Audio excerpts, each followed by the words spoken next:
And today, naging official na nga si Senator Villanueva has joined the camp of Senator Win Gatchalian. Was I disappointed? Yes. Was I surprised? No. Ito po si Attorney Mike Operario, pag-usapan natin yan. Bago pa man dumating po ang araw na ito, there has been telltale signs na babaliktad na itong si Joel Villanueva. At couple of days ago, nilabas ko nga yan, naglabas ang pahayag si Senator Villanueva na sinabi ko na narinig ko siyang nagsalita si Senator Villanueva, marami siyang salita na ginamit pero tila parang wala siyang sinasabi. At alam na natin noon na ito ay tungkol sa mga pananakot na mga kaso na isasampa kagaya ng pinahayag ni Senator Alan Peter Cayetano, kagaya ng nangyari kay Jinggoy Estrada. Pero dalawang senador, magkaiba ang naging resulta. Yung isa, hindi naman mananampalataya o nagsasabing siya ay Kristiyano, at yung isa ay Kristiyano, sumisigaw sa pulpito, may hawak na Biblia, naiiyak tuwing pinag-uusapan ang katarungan at katwiran. Pero yung isa ay tahimik na tinanggap ang anumang sasapitin niya at mas pinili na makipaglaban kaysa yumukod doon sa mga nananakot sa kanya. At yung isa ay tila parang bumigay na doon sa pressure ng pananakot. At sa kanyang pagbabalik doon sa Senado, muli babasahin ninyo yung body language ni Senator Joel Villanueva. Yung mga taong kumakamay sa kanya, parang imbis na maging masaya, ay parang nalungkot pa. Tingnan nyo yung mukha ni Kiko Pangilinan. Sabagay, lagi naman mukhang malungkot yun. Pero sana maisip ni Senator Villanueva na bawat tao na kumamay sa kanya, yumakap sa kanya, ngumiti doon, ay hindi niya totoong kaibigan kasi alam nila ang dahilan kung bakit siya naroroon at sila rin ang dahilan kung bakit siya naroroon at bakit siya kailangan magpalit ng kanyang kampo. Ang mas nakalulungkot po dito ay winarningan ko na ito noon na yung gagawin ni Senator Villanueva will have not only political implications, but also implications for his church and the congregation, the JIL. The JIL is probably the biggest born-again Christian organization or church in the Philippines. But with this, I think marami ang madidisappoint. As a matter of fact, marami na ako nare-receive na message ngayon ng mga miyembro ng kapatiran na-disappoint dito sa sitwasyon na ito. At meron din mga nag-message sa akin kahapon na sinasabi na mali daw ako, na personal daw nilang nakausap si Senator Villanueva at inassure sila na hindi siya magpapalit ng kampo. E paano na yan? Nagpalit na nga ng kampo. Ang naging tugon ko lang sa kanila, sige po, tingnan na lang natin bukas. At eto na yung bukas. At hindi po tayo nagkamali. At hindi rin ako nagkamali doon sa magiging epekto nito. Marami tayong mga nabasang mga memes na yung JIL pinalitan na ng pangalan, may mga moniker na ilalagay kay Joel Villanueva, BBM is Lord, kaya ako nalulungkot doon kasi pati yung pangalan ng Panginoon ay nalagay sa katuya-tuyang sitwasyon. At ang naglagay sa Panginoon sa atin sa ganitong katatayuan ay yung pahayag mismo ni Joel Villanueva na sinasabi niya susundin niya ang konsensya at ang will ng Panginoon. Ngayon, nadamay pa ang Panginoon dito sa ginawa niya. Ngayon, ang excuse niya, kaya ako ginawa ito ang gusto ng Panginoon para sa kanya.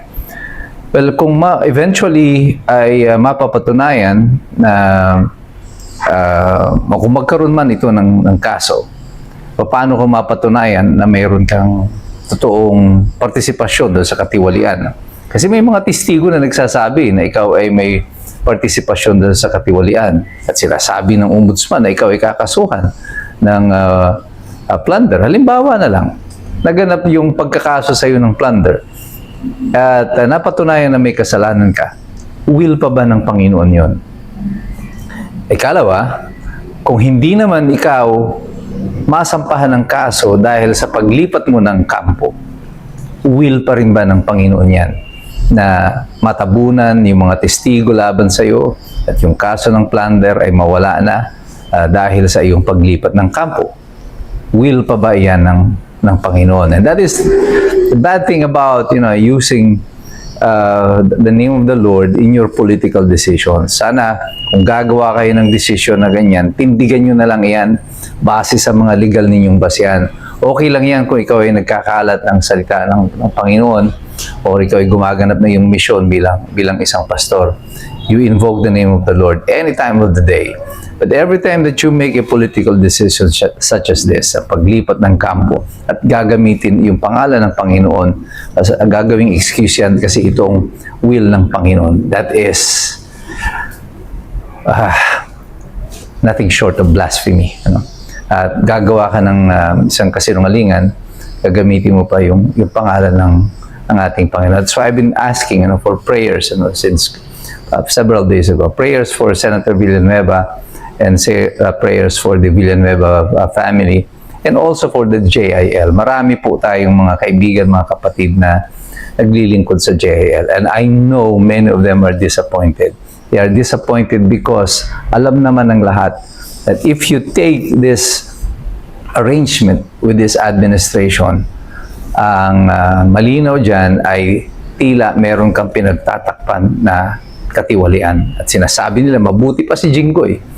Bagamat hindi nagpo-profess na siya ay Kristiyano o mananampalataya, nanatili siyang matibay. Maraming mga pagwawangis din na ginagawa ang mga tao, kagaya nila Apostol Pablo at mga disipulo ng Panginoon. Halos lahat sila ay nakulong. They were persecuted for being Christians. And yet, they did not relent kasi nagtiwala sila sa gagawin ng Panginoon. Iyon ang totoong will ng Panginoon. And even if they died for their cause, sa pagkakalat nila ng salita ng Panginoon, ay tinanggap nila iyon ng maluwag. Many great leaders in the Philippines, many senators, ang panahon ng martial law ay mga nakulong. Kasama dyan sila Ninoy Aquino, si Nene Pimentel, sila Jovito Salonga, many others, sina Pepe Jocno, sina Chino Roses, and many other, sina Tep Tanyada, many luminaries, na yung kanilang mga anak ngayon ay nakakampi dito ngayon sa administrasyon. But these are the gentlemen na dapat nating hangaan because in the face of threats against their personal security and liberty, they decided to stand their ground. Hindi po nagkaroon ng issue ng katiwalian ang mga senador, mga leader na binanggit ko noon. Sila po ay ikinulong dahil sa kanilang paniniwala. Pero ito kakaiba. Yung mga senador inaakusahan ng kung ano-anong katiwalian ng pagnanakaw. Kitotoo yan o hindi, ibig sabihin nito may dahilan kung bakit ikaw ay natatakot dahil merong isang senador na tinakot din pero hindi bumigay at hindi natakot. I just hope that the JIL will be able to survive through this and absorb this attack from the enemy. Hindi lamang po ang JIL ang under attack dito. It's the entire Christendom, institutions, churches.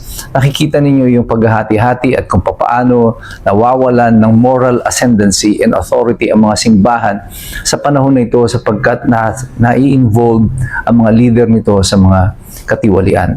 But hindi po ito ang mga kagaya ni Senator Villanueva, nila Congressman Abante. This is not a general categorization of who we are as a nation, of who we are as Christians.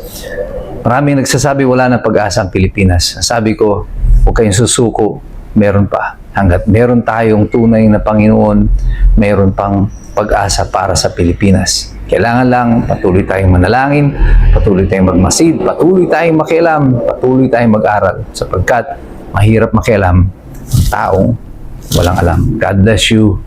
God bless us all. Mabuhay ang Republika ng Pilipinas.